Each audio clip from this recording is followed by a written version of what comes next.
Shalom l'kulam. Hi everybody. This is Berg here from Teruma. Welcome to all our Bogrot. So excited to see everyone and welcome to our guests who are joining us for Parshat Shavua this week. This week's Parsha, as you can see, is Parshat Teruma. We learn about the Mishkan. Hashem in Yitro and Mishpatim gave us the Torah, and now in Teruma Tetzaveh, Hashem tells us how to make a Mishkan. And our big question is, very obvious, why does Hashem want us to make a Mishkan? Hashem melo kol haaretz kvodo, Hashem is everywhere. Why should we make a Mishkan? So the Pasuk says, V'asu li mikdash v'shachanti betocham. Make a mikdash for me and I'll be within you. Make a place for me and I will be with you in you. My Shechina, Hashem's presence will come down into this place. And so we have many of the Mefarshim who speak about this very question. And the first sources we find is in the Midrash itself. Midrash, for example, on Midrash Haggadah, says the Midrash Mitnei Ma, why do we need this? And tells the story of how Bnei Israel came to Hashem and he said, hey, Hashem, all the non-Jews have a tent for their king and fancy things for their king and a fancy palace. We want a place for you. So Hashem says, I don't need that. I'm above the physical. And so, no, they say, no, Ribbon Shalom, we're not asking for, we just want something tangible. We want something tangible in order to be able to come to. So Hashem says, Amar lehem HaKadosh Baruch Hu, Im kain, asu ma she'atem chafetzim. Do what you'd like to do. Ela asu ota kasher ani metzaveh etchem. But do it in a way that I command you. And then Hashem gives us the list of the different things we have to do in order to make the Mishkan. Ramban has a totally different approach. Ramban here is fascinating. Ramban, in his commentary on these psukim, Ramban, in great detail, as you can imagine, Ramban from 700 years ago says the following: Sod HaMishkan hu sheyeh kavod asher shachan al har Sinai shochen alav b'nistar כמו שנאמר וישכון כבוד Hashem al har Sinai. So what does he say? The Kvod Hashem, this revelation of Hashem that was on Har Sinai will be permanently on the Mishkan.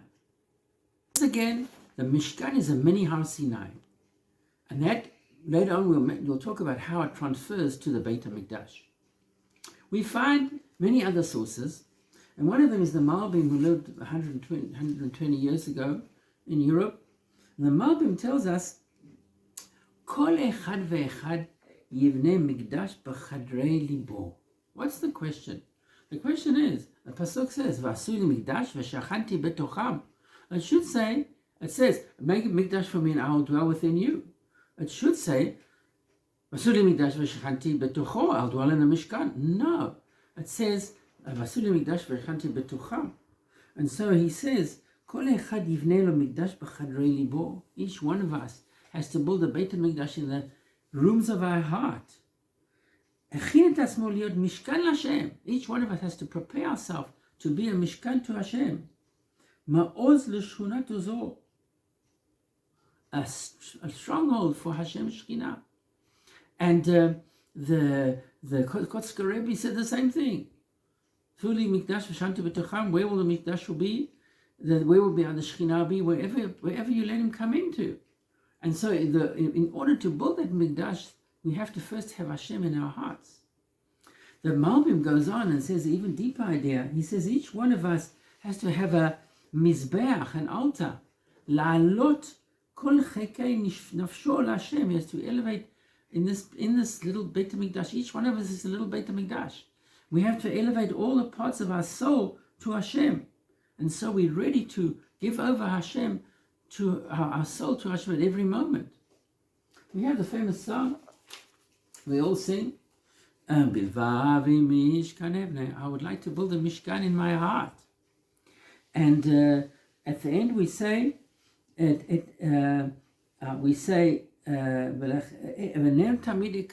take this permanent light, and I'll take the light of Akedat Yitzchak, and I'll sacrifice my soul to Hashem, and say, I would like to be a Beit HaMikdash, a little Beit HaMikdash.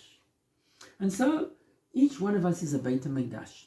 We go further, and in Masechet Tubot, we told about the Sheva Brachot, the Chatan and Kala have to say under the chuppah. We say, bless them under the chuppah. We say they should build a binyan adei ad, a building forever. In other words, each family, each Chatan or Kala who build a home, they build a home which is little Beit HaMikdash. Vasuli Mikdash v'shechanti b'tocham. Make for me a Mikdash, and I will dwell within that home.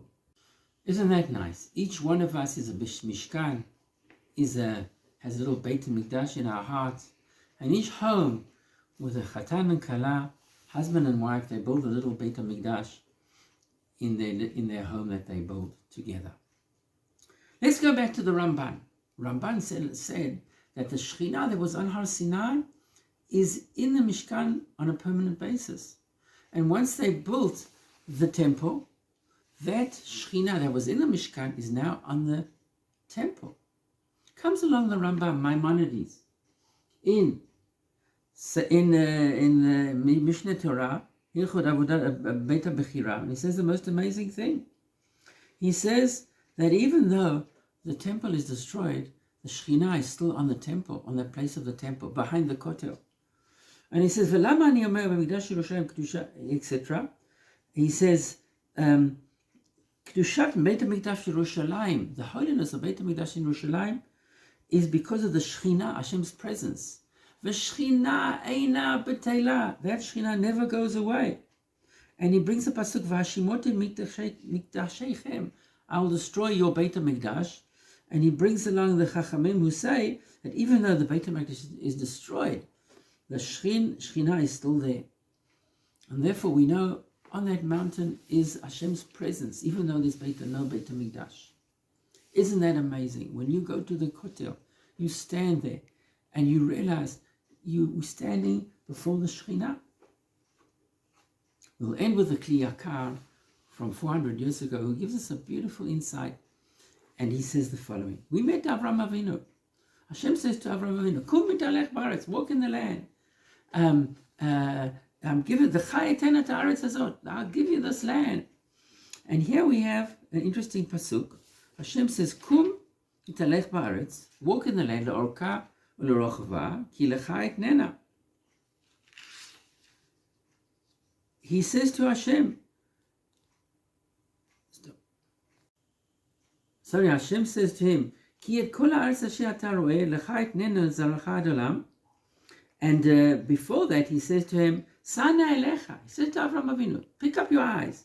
Ra'eh min hamakom asher ata shama. Look from the place that you are. V'tzafona negma ked v'yama. Ki kol ha'aretz, because the land that I'm giving you, that you see, I'll give to you. And so we have an interesting question in the Kli Yakar. Kli Yakar asks the question, he says, hang on a minute, what's going on over here? Hashem tells him to walk in the land. Then Hashem tells him to look at the land. Ra'eh lecha, ra'eh, look at the land. What's it going on? What's going on over here? And so Hashem says that you have to walk in the land in order to acquire the land. Walking in the land, on your tiulim, on your ways, you acquire the land physically. But there's another way to acquire the land, and that's looking at the land. And so Hashem says to him, look at the land, and in that way you'll acquire the land spiritually. Comes along the Kli Yakar, and he says the most amazing thing. He says, Kol hamistakel b'makom hakadosh hahu. Anyone who looks at that holy place, miyad litlabesh ruach tara u'kedusha, straight away is enveloped with purity and holiness. Melech olam b'yofyo yitbarach techazen einav. He actually, as if he sees Hashem himself. And he can reach the level liknot shleimut, that same shleimut that Avram Avinu acquired. And so that holiness that was on Har Sinai went over the Shechina that was at Har Sinai went into the Mishkan. And later when Shlomo Melech built the temple, it is on the temple to this very day, even though the Beit HaMikdash is destroyed. And so that is what it's all about. We have to always remember that a Shechina is within Am Yisrael, and it And we can feel that when we come to Eretz Yisrael and stand at the Kotel and pray that Hashem should build a Beit HaMikdash soon, as soon as possible, as they say, Bimhera B'Yameinu. Have a Shabbat Shalom to everyone.